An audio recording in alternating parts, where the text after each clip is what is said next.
UP में जातिगत जनगणना की मांग एक बार फिर से जोर पकड़ने लगी और एक तरफ विपक्ष जाति के आधार पर जनगणना की मांग उठा रहा है तो दूसरी तरफ बीजेपी विपक्ष की इस मांग पर हमलावर होती नजर आ रही है। बिहार में जाति के आधार पर जनगणना का ऐलान किया हुआ, यूपी में भी जाति के आधार पर जनगणना की मांग उठने लगी।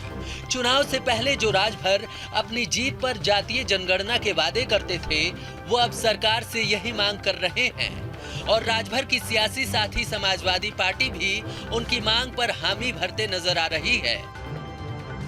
जातिवार जनगणना से पिछड़ों को क्या क्या लाभ है, ये हमारे पिछड़े समाज के जितने सांसद विधायक मंत्री हैं ये बता नहीं पा रहे हैं।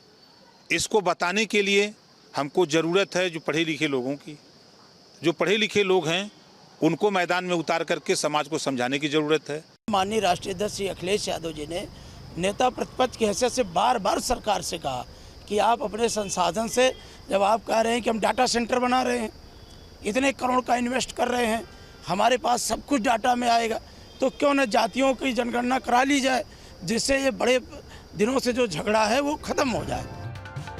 उधर दूसरी तरफ विपक्ष की मांग पर बीजेपी सहमत नजर नहीं आ रही। जाति जनगणना का विरोध करते हुए बीजेपी फिलहाल इस फैसले पर खामोश है। देखिए, इस तरह की तमाम चीजें उठती रहती हैं, समयानुकूल तमाम परिस्थितियां देख के दल अपनी अपनी मांग रखते और सरकारें उस हिसाब से निर्णय आगे करती रहती।